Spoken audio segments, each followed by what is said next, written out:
So a lot of people been like, yo, Trap, like, people been asking me like, Trap, like, you kind of slacked up on. It's not that I really slacked up on the stock talk. Like, I'm heavy on the stock talk. I'm heavy on the information talk. I'm heavy on that. I can talk about stocks all day, every day. But the goal for me is to understand that, yo, we need more than just stock talk. We need actionable steps to learn how to attain, maintain, and preserve wealth. Investing shouldn't be a short-term gain, but a long-term journey. We need to understand, how do we close that wealth gap? How do we get the assets and then protect the assets, right? Understand that money is a tool, not a goal. I'm going to say that again. Money is a tool, not a goal. You will get market returns all the time, but stock market returns have more to do with the mindset than it actually does with any type of investing skill. Well, hold up, Trap. How the hell you going to say something like that? What do you mean by that? Stock market returns have more to do, listen to me, y'all, have more to do with the mindset of the investor than the skill set of the investor. So, Trap, what do you mean? But like, Trap, like, you talking, like, what do you mean? Like, how you come up with these? Why you be coming up with this? What you talking? Money is a tool, not a goal. We need the money to get where we got to go. True enough, I never said it wasn't. Like, every tool in the toolbox plays a role. The hammer and the nail plays a role. The screw and the screwdriver plays a role. Right? They all play a role. So here's the role for the money. The money is the tool to get you to the assets.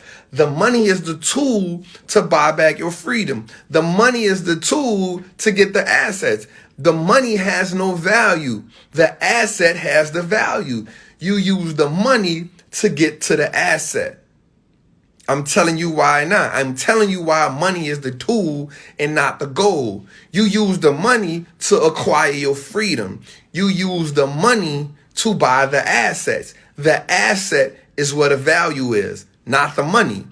If they printed $3 trillion in 3 months, that means everything that you buy has went up in price. That means it's going to cost more money for you to buy something because they've implemented more money into the system. If they put more money into the system, then the cost of the value of the dollar keeps going down.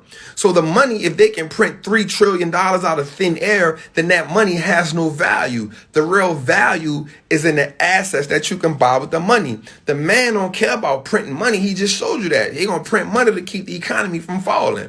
So why would we be chasing the money? They got us chasing something that ain't worth nothing when they accumulating all the assets. Why? Money is a tool, not a goal.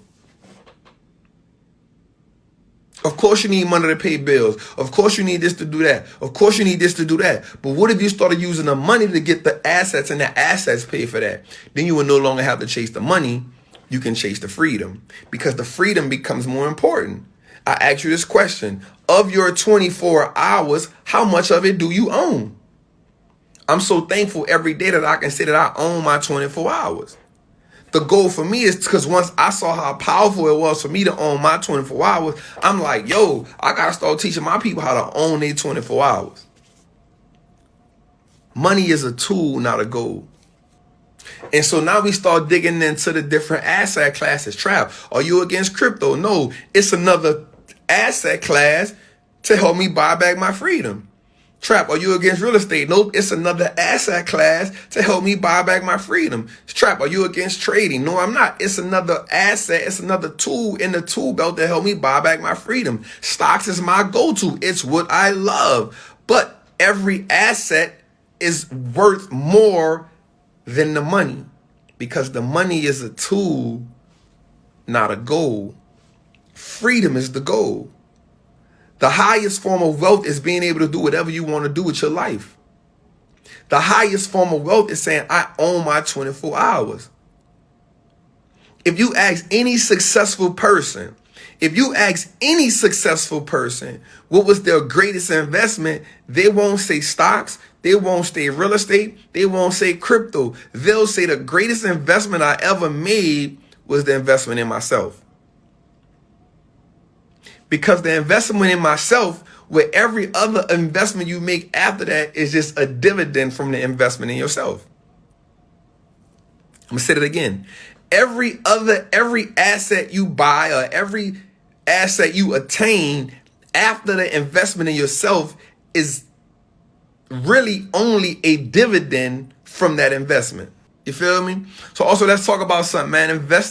Investing is necessary to do what? Build wealth. Why is investing necessary to build wealth? Why is investing necessary to build wealth? Because I'm going to keep it a buck with you. It is impossible for you to work and bust your ass to get wealthy. It won't happen. You actually need your money to be working harder for you than you work for it. The only way you'll get to wealth is if your money is working twice as hard for you. Well, Trap, why that's the only way? Because no matter how hard you work, you can't outwork the money. We've only been conditioned to work for money. We've only been conditioned to work for money. So now we got to start understanding the concept of, like, how are these people living their lives? One, the wealth that you want, the life that you want doesn't happen overnight. So we got to start putting in the work. But also, so people keep talking about the family SOPs. Family SOPs was something I put into place.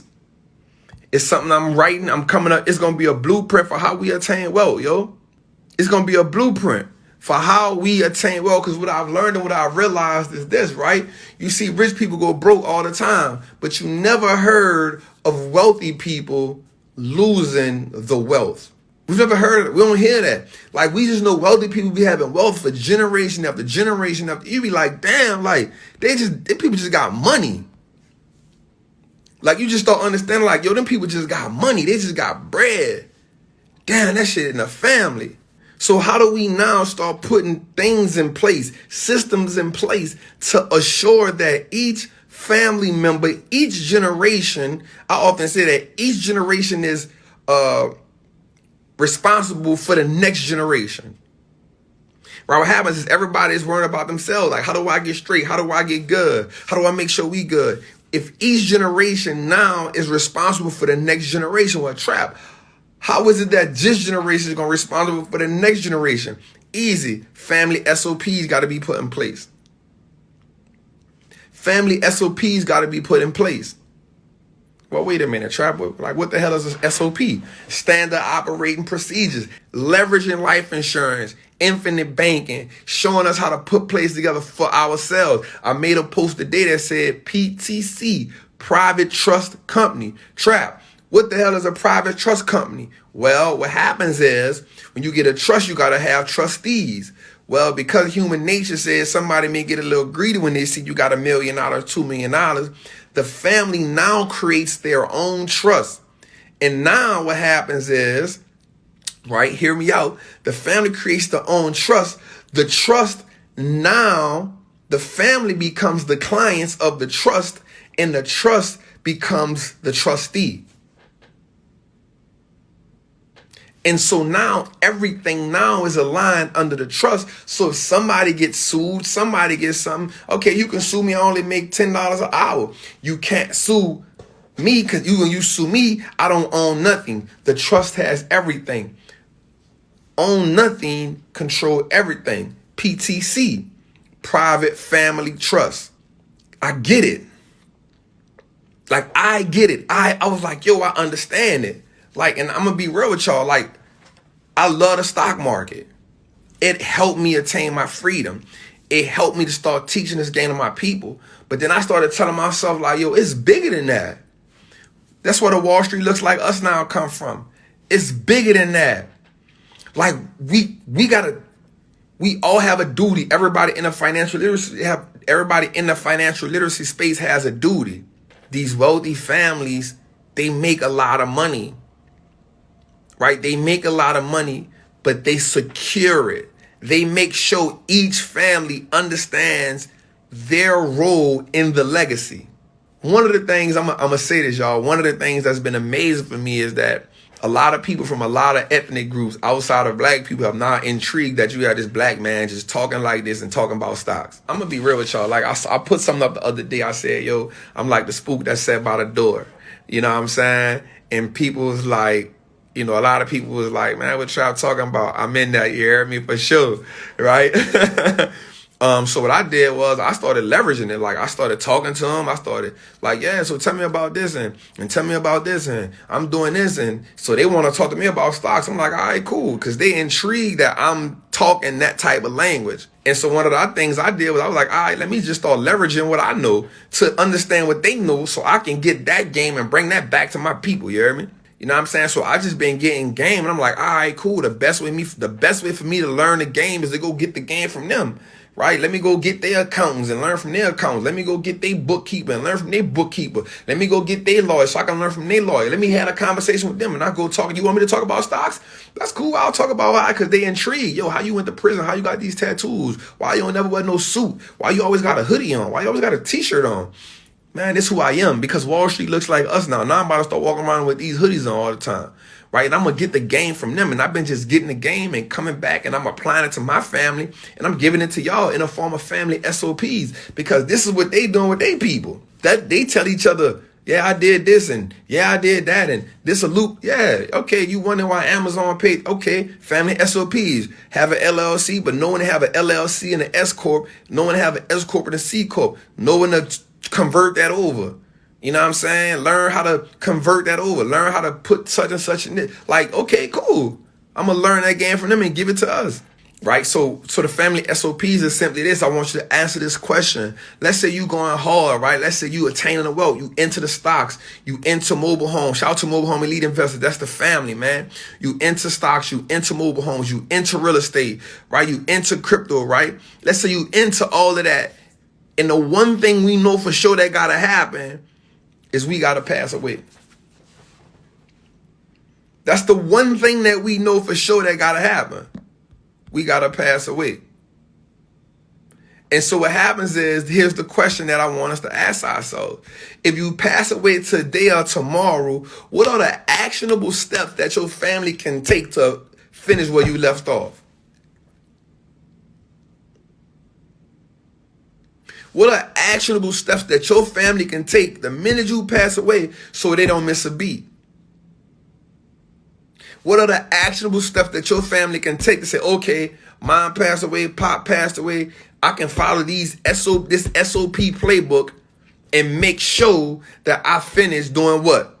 Maintaining and preserving the wealth. Because you already attained it.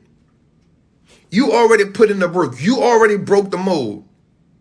You already broke the mold. You already introduced your family to wealth. Everybody on here is going to be the person that introduced their family to wealth. That's cool. That's cool. What do you do to make sure that the next generation has acquired that knowledge and can implement it? Right? And then what do you do to make sure the generation after them do it? Because here's what we know is going to happen. Here's what we know is going to happen. You give a kid $1 million, no matter how old he is, they want to run through that $1 million. So you got family SOPs in play. Now you got the trust in place. You got the private trust company in place. You got different milestones they got to hit in order to get this money in place. You got a dynasty trust in place if you got girls, so that if she marries a dude and they divorce or something, he don't get the money, only the kids get the money. You got family SOPs in place. And so we're going to even get further, like we're going to even get into when we start understanding that, we understand, why we should, start having the conversations with our kids, right? Start getting them to understand, small investments at a young age. What are some of the things that we can do? Help them make them small investments at a young age so they can learn the basics of risk reward. Family SOPs. Every kid has to have a custodial account upon birth. Upon birth. You're born, custodial account is open. Family SOP. Once a year, we have financial discussions. We show them bank statements. We show them investment statements. We show them tax papers. Family SOPs. So now when they get older, they aren't intimidated of making an investment. Like us, we got older. We was in some people, man, I don't know how to do that. You feel me? That's a fact. We like that. You feel me? So now what happened is we growing them at a young age to be what? Wealthy. We're not putting a light bill in their name. We're not putting a cable bill in their name. No, we're not doing that. What we are doing is we putting investments accounts in their name. We're giving them a job at 12 years old where we can start paying them $12,000 a year. We put $6,000 in their Roth IRA when they're a kid. We putting $6,000 in their Roth IRA when they're a kid. We take the other $6,000. We can write the whole $12,000 off. Family SOPs. Learning when to convert the LLC to an S corp. Why we need both.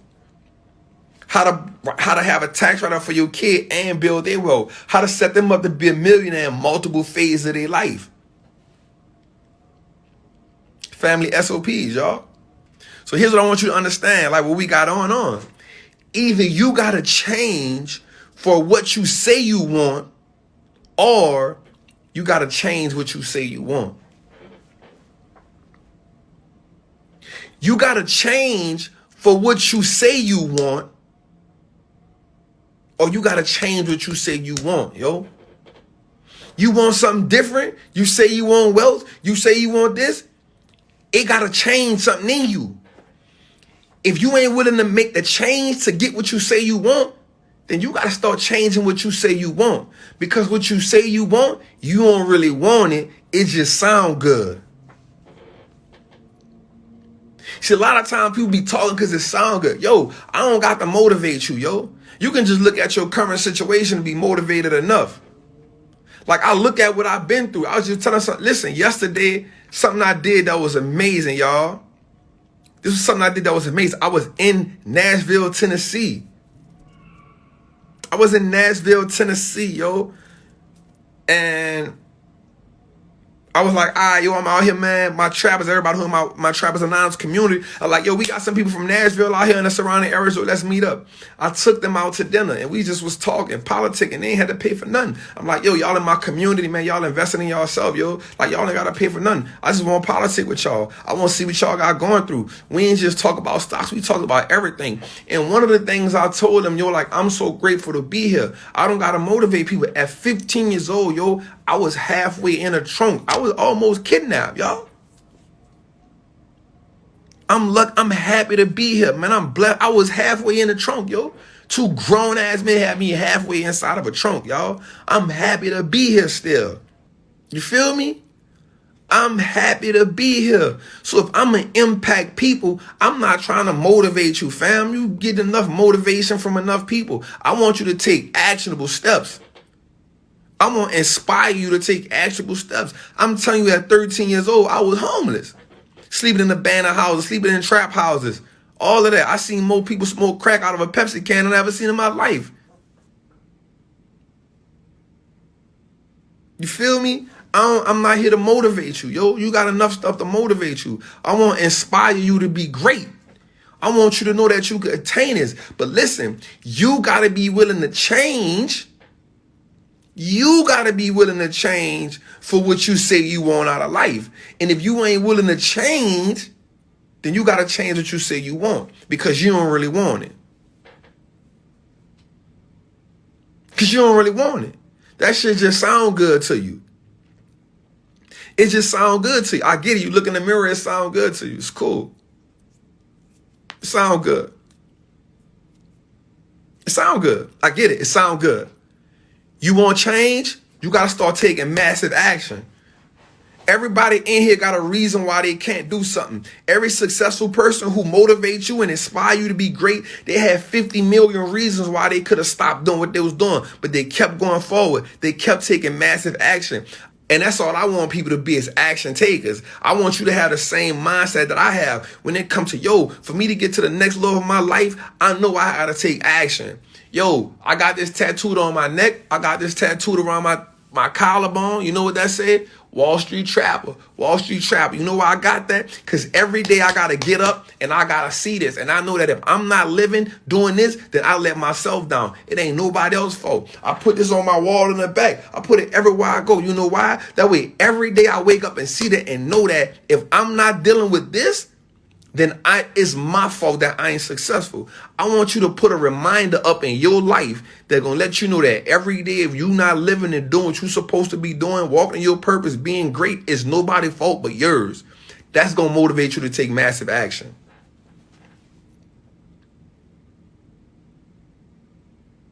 See, I put pressure on myself, and then I hang around people that pressure me. Positive pressure. Positive peer pressure. You know how they pressure me? They're accomplishing goals every day. They ain't stopping. They ain't stopping. It's going to make you cultivate ideas. It's going to make you cultivate the best. I want you to ask yourself right now, what does the best version of you look like?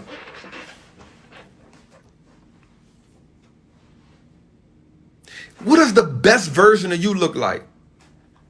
And if the best version of you don't cause you to take massive action, then you got to get out of that fear, yo. Finally exiting average reality. Finally exiting average reality, yo. Stop settling for that mediocre stuff. Stop settling for that mediocre life. Stop settling for the mediocre results. Stop aiming low and knocking that load out the park. Aim high. Get scared. Make it stretch you.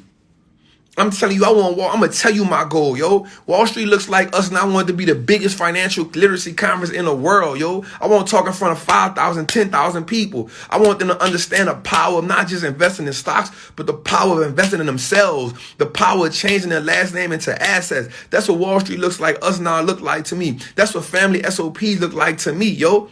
I'm thinking big. I'm thinking massive. I'm thinking I'm going to change the world. I want to be a world leader, yo. That's what I think. Them things stretch me. My goals stretch me. My goals stretch me. So it make me fast. It make me be disciplined. It make me eat right. It make me read. It make me learn. It make me get on Audible. It make me pay somebody $55,000 for a mentorship. It make me pay another man $16,000 for a mentorship. It ain't got nothing to do with making money. All about mindset. You know why? Because it's going to stretch me, y'all. It's going to stretch me. What I want to achieve, what I'm going to achieve, not what I'm trying to, what I'm going to achieve, it's going to stretch me. It's going to stretch me. It's going to stretch me. So every day when I get up and you see Wall Street Trapper, when you see Wall Street Trapper going live, when you see Wall Street Trapper doing something, when you see Wall Street Trapper reading, when you see Wall Street Trapper investing in itself, yeah, my goal is stretching me. It's making me uncomfortable. You're trying to accomplish something great, but you don't want to even get uncomfortable. You come up with every reason in the world why you can't accomplish your goals. Some people are professional doubters.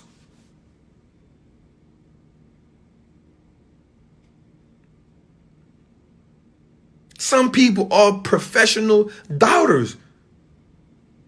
You fertilizing yourself with number negativity. You can't go. You can't go. Wall Street looks like us now, man. That's my vision. Man, that's done. Every step I make from now on, that's the journey. That's the next tattoo. Wall Street looks like us now. That's the next tattoo. The reason why it's the next tattoo, because I gotta look at it every day, and it gotta let me know that if I ain't living this, if I ain't pushing toward that, that means I ain't living my dream. I ain't living my goal. I ain't living my purpose, man. So, for me, it's simple, yo. Like, people be like, yo, like, Chop, I be like, I get it. I understand. I'm empathetic, but I ain't sympathetic, yo. I understand that you're going through some things in life, but I don't care. Because when I was 13 and I was homeless, I ain't had nobody. When my mom went to the pen and my grandmother died, yo, I ain't had nobody. I was in the streets getting it. When I went to prison and did it in 10 years, yo, I ain't gonna lie. Nothing against my family, but I can count on my hands how many times my people wrote me and sent me money, but I ain't never starved. I was wound up taking care of my homies in that thing. I came home from prison. Nobody ain't give me no money. I was good. I ain't tripped. I just kept my faith in God, and I just kept moving forward. Even when I was homeless, I knew that wasn't the end for me. When I was in prison doing 10 years, I knew that wasn't the end for me. When I was fighting for my life, I knew that wasn't an end for me. Some of y'all, what happens is your goals are disguised as hardships. Your goals are disguised as hardships. You see the hardship, you give up. You don't really want what you say you want. Because the minute they get hard, you give up. Your goals are sometimes disguised as hardships. Either you got to change for what you say you want out of life, or you got to change what you say you want, yo. I'm just going to be real with y'all. I'll say it again, man. Either you got to change for what you say you want out of life, or you got to change what you say you want out of life. Simple.